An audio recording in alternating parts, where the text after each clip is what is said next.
Merhaba Kovalar, Kasım ayı gökyüzü gündemine hoş geldiniz. Sevgili Kovalar, Kasım ayı sizler için kariyer, toplumsal duruş ve geleceğe dair hedefler üzerinden güçlü bir dönüm noktası olacak. Gökyüzü size hem iş hem de özel hayatınızda büyük seçimler yaptıracak. Bu ay kariyer yolunuzu yeniden yapılandırabilir, toplumsal alanda daha görünür olabilirsiniz. Ancak bu süreçte hem ilişkiler hem de ailevi sorumluluklar üzerinden sınavlarınız olacaktır. Bu arada çek odasınız efendim. Şimdi Kasım ayının gökyüzü enerjilerine bakalım. Kasım ayı boyunca Güneş Akrep Burcu'nda ilerlerken sizler için iş hayatı, toplumsal statü ve hedefler öne çıkıyor. Kariyerinize daha görünür olabilir, yeni sorumluluklar üstlenebilirsiniz. Aynı zamanda otorite figürleriyle ilişkileriniz önem kazanıyor. Üstlerinizle, yöneticilerinizle veya aile büyükleriyle önemli konuşmalar yapabilirsiniz.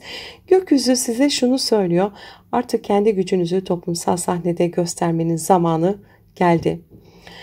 Merkür ise Yay burcunda yolculuğuna devam ediyor. Sosyal çevrenizden haberler, projeler ve dostluklar üzerinden hareketlilik getiriyor. Fakat ikizlerdeki retro Uranüs'le yaptığı karşıtık aşk hayatınız, çocuklar veya yaratıcılıkla ilgili sürpriz gelişmelere işaret ediyor. Arkadaşlık ilişkileriniz ile aşk hayatınız arasında ani çatışmalar gündeme gelebilir. Bu açı size şunu söylüyor: sosyal çevre ve özel hayat arasında denge kurmayı öğrenmelisiniz. Venüs ise Terazi burcunda Kiron'la karşıtlık yapıyor. Jüpiter de bu her ikisine kare yapıyor. Venüs'ün terazi yolculuğu sizlere uzak yolculuklar, eğitim ve inançlar alanında güzellik ve uyum getiriyor. Kiron karşıtı ise iletişim ve yakın çevre ilişkilerinde eski yaraları gündeme taşıyor. Kardeşler, yakın dostlar veya eğitim konularında geçmişten gelen kırgınlıklar bu ay yeniden su yüzüne çıkabilir. Üstelik Jüpiter de bunları kare yaparak iş, sağlık alanınızda da büyüyen sorumlulukları tetikliyor. İş yükünüz artarken eğitim ve yolculuklarla ilgili planlarda zorlanabilirsiniz. Mars ise Akrep burcunda kariyer alanınızda olağanüstü bir güç yaratıyor. Lilith'le kavuşumda iş hayatınızda otoriteyle çatışmalara, gizli rekabetlere veya içsel öfkenin açığa çıkmasına neden olabilir. Ancak gökyüzünde büyük bir su üçgeni oluşuyor. Mars, Jüpiter ve Satürn'le uyumlu açılar kuruyor. Bu üçgen iç hayatınızda kriz yaşasanız bile sonunda kalıcı bir güç ve güven inşa edebileceğinizi gösteriyor. Maddi konularda da istikrarlı bir gelişim yakalayabilirsiniz. Kasım ayı boyunca Uranüs, Plüto, Neptün arasında uyumlu açılar var. Uranüs aşk ve yaratıcılık alanınızda beklenmedik sürprizler getirirken Plüto burcunuzda köklü dönüşümlere işaret ediyor. Neptün ise iletişim ve yakın çevre alanınızda ruhsal bir bakış açısı katıyor. Bu uyumlu açıların mesajı: kalbinizi açmaktan korkmayın. Hem ilişkilerde hem de kendinizi ifade etme biçiminizde büyük bir dönüşüm yaşıyorsunuz.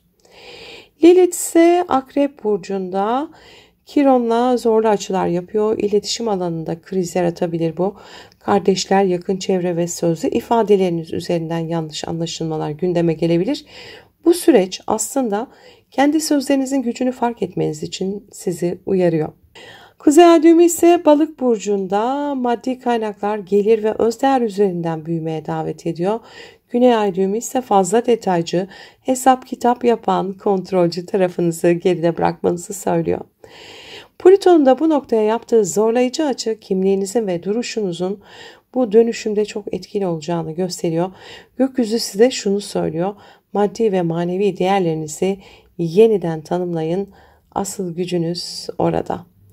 Sevgili Kovalar, Kasım ayı sizin için kariyer, toplumsal duruş ve geleceğe dair hedefleriniz açısından dönüştürücü bir süreç. İlişkiler, aile ve iş arasındaki dengeyi kurarken kendi yolunuzu daha net biçimde seçiyorsunuz. Kasım ayının size verdiği ana mesaj şudur: gerçek özgürlük kendi yolunuzu çizerken hem topluma hem de kendinize adil kalabilmekten geçer.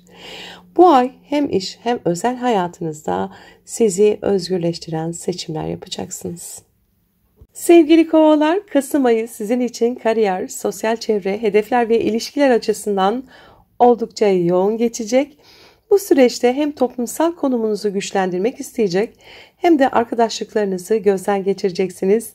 Gelin Kasım ayını gün gün inceleyelim. 4 Kasım'da Mars Yay burcuna geçiyor ve Uranüs'le karşıtlık yapıyor. Mars'ın Yay burcuna geçişiyle birlikte sosyal çevreniz hareketleniyor.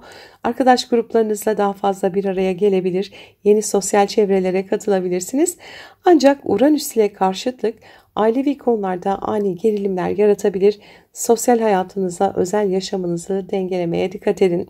5 Kasım'da Boğa burcunda bir dolunayımız var. Dolunay sizin 4. evinizde.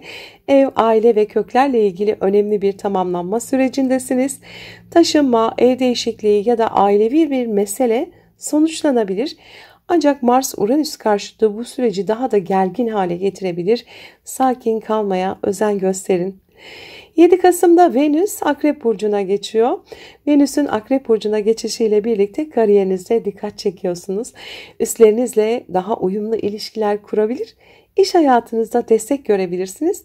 Aynı zamanda cazibeniz de artıyor. Toplumsal konumunuz güçleniyor. 8 Kasım'da Jüpiter Yengeç Burcu'nda durağan pozisyona geçiyor. Günlük işler, iş arkadaşları ve sağlık konularında Jüpiter sizi büyütücü etkilere sokmuştu. Ancak Jüpiter'in durağanlaşmasıyla birlikte bu alanlarda ilerleme yavaşlıyor. 17 Kasım'dan Mart 2026'ya kadar sürecek retro, iş düzeninizi ve sağlığınızı yeniden yapılandırmanızı istiyor. 9 Kasım'da da Neptün durağan pozisyona geçecek. Uzun zamandır geri hareketindeydi biliyorsunuz. Maddi konularda kafa karışıklığı yaratabilir bu durum. Neptün'ün durağanlığı kazançlarınızda belirsizlik de yaratabilir. Harcamalarınızda dikkatli olmalı. Özellikle hayalci yatırımlardan kaçınmalısınız bu dönemde. 10 Kasım'da Merkür Retrosu başlıyor. Merkür Retrosu sizin 11. evinizde gerçekleşiyor. 29 Kasım'a kadar arkadaşlarınızla yanlış anlaşılmalara açık olabilirsiniz. Eski dostlarla tekrar görüşebilirsiniz. Bu dönem yeni sosyal bağlantılar kurmaktan çok mevcut ilişkileri düzeltme zamanı olacak. 13 Kasım'da Merkür Retro Merkür Mars'la kavuşacak ve Ay'la da kare açıda. Ay da bunlara kare açı yapacak. Arkadaş çevrenizde yoğun bir iletişim trafiği olabilir. Ancak Başak'taki Ay'ın kare açısı ortak finanslar veya borçlarla ilgili gerilimleri tetikleyebilir. Bu süreçte arkadaşlarla maddi konulara girmemeye dikkat edin. 19 Kasım'da Plüto retrosu sona eriyor. Uzun zamandır duran pozisyondaydı Plüto. Burcunuza geçiş yaptıktan sonra artık ileri harekete geçiyor. 1 derece Kova'dan başlayacak. Bu hayatınızda çok güçlü bir dönüşüm sürecinin başladığını gösteriyor. Kimliğiniz, duruşunuz ve hayata bakışınız köklü bir şekilde değişmeye başlıyor. Yeni bir dönemin eşiğindesiniz. Bu ay sizin için ailevi meseleler, sosyal çevre ve kariyer ön planda olacak. Dolunay ev ve aile alanında netleşme getirirken Merkür retrosu arkadaşlıklarınızı gözden geçirmenize neden olabilir. Venüs kariyerinizde destek sağlarken Jüpiter iş düzeninizi yavaşlatacak biraz ve Plüto da ileri hareketiyle yepyeni bir hayat sayfası açmanıza yardımcı olacak. Kasım ayının son günleri sizin için özellikle kariyer, toplum önündeki duruş, statü ve otorite figürleriyle ilişkiler üzerinden çok güçlü gelişmelere işaret ediyor. 20 Kasım'da Akrep Burcu'nda gerçekleşecek yeni ay Güneş, Ay, Retro Merkür ve Lilith kavuşumuyla doğuyor. Bu yeni ay sizin 10. evinizde yani meslek, kariyer ve toplum önündeki yerinizde gerçekleşiyor. Retro Merkür'ün burada olması geçmişten gelen iş meselelerini, eski projeleri ya da yarım anlaşmaları tekrar gündeme getirebilir. Lilith'in etkisi ise kariyer yolunuzda kendi gücünüzü ortaya koymanız gerektiğini vurguluyor. Belki de otorite figürleriyle, patronlarla ya da üstlerle ya da ebeveynlerle olan ilişkilerinizde daha net bir duruş sergileme zamanı geldi. Bu yeni aya karşıtlık yapan Uranüs Boğa burcunda ve sizin 4. evinizde hareket ediyor. Yani aile, ev ve köklerle ilgili konular üzerinden sürpriz gelişmeler yaşanabilir. Evle ilgili ani kararlar alabilir. Aile bireyleriyle beklenmedik yüzleşmeler yaşayabilirsiniz. Uranüs burada size kariyer ile aile arasında özgürlüğünü koru, kendini bir tarafa feda etme mesajını veriyor. 21 Kasım'daki Güneş-Uranüs karşıtlığı ise bu temayı iyice görünür kılacak. İş hayatınız ile özel yaşamınız arasında bir denge kurmanız gerekebilir. Belki de kariyer yolunda ilerlerken ailevi sorumluluklar sizi sınayacak. Bu süreçte ben ne istiyorum sorusu çok önemli olacak.